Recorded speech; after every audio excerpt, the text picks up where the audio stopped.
ada 3 misteri Tuhan di dunia ini yang kita tidak akan pernah tahu sebelum itu terjadi. Misteri Tuhan yang pertama adalah jodoh. Kita nggak tahu siapa itu sampai kita dapat jodoh. Kedua, misteri Tuhan yang kedua adalah kematian. Kita nggak tahu kapan kita mati. Dan misteri Tuhan yang ketiga adalah Gus Dur. Nggak bisa ditebak.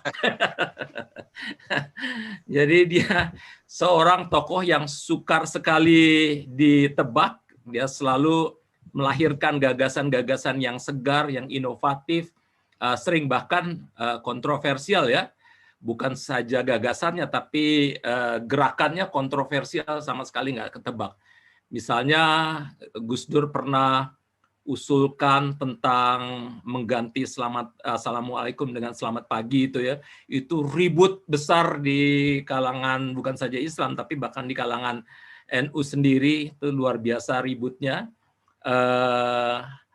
Meskipun sebetulnya di kalangan Kristen itu biasa-biasa saja, karena memang kekristenan itu tadinya pun mungkin kalau tetap di Arab, dia nggak berkembang dari kemana-mana, dia mungkin tetap shalom atau assalamualaikum dan sama aja ya di Timur Tengah. Tetapi karena dia oleh Paulus dibawa ke Eropa, maka terjadi proses pergantian dari yang namanya shalom itu jadi selamat pagi, selamat siang, selamat malam dan sebagainya. Itu terjadi juga di dalam proses kekristenan itu ya.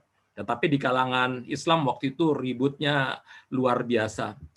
Dan yang kedua, ketika Gus Dur secara politik waktu itu menggandeng Mbak Tutut, kemana-mana dia dengan Mbak Tutut ya. Itu orang bingung, ini langkahnya apa lagi kan gitu ya.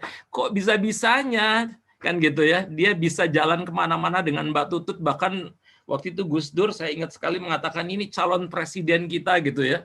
Itu luar biasa, itu membingungkan sekali pada banyak orang. Juga ketika waktu itu banyak sekali tokoh-tokoh Islam bersatu semua di dalam satu organisasi yang namanya IJMI, Gus Dur nggak mau masuk di situ. Gus Dur malah mendirikan Fordem ya, Forum Demokrasi. Ini benar-benar langkah dia itu luar biasa. Kenapa dia nggak mau bergabung waktu itu dengan IJMI? Ini sesuai dengan prinsip Gus Dur memang. Ketika itu dia melihat IJMI ini udah sedikit mulai sektarian, sehingga oleh karena itu dia menolak untuk bergabung dengan IJMI. Baginya ini bukan saja melawan pluralisme yang ada di dalam kondisi kebangsaan Indonesia, tetapi bahkan melawan prinsip-prinsip demokrasi itu sendiri ya, ketika justru agama bisa dimanfaatkan untuk kepentingan pribadi atau kelompok dan sebagainya. Jadi Gus Dur yang sangat Islamis dalam pengertian memegang nilai-nilai Islam yang sangat memperjuangkan keadilan dan kasih sayang, kesetaraan, egaliter. Banyak sekali tulisan-tulisannya bicara tentang egaliter, kesetaraan itu ya. Maka dia memang malah mendirikan yang namanya Forum Demokrasi.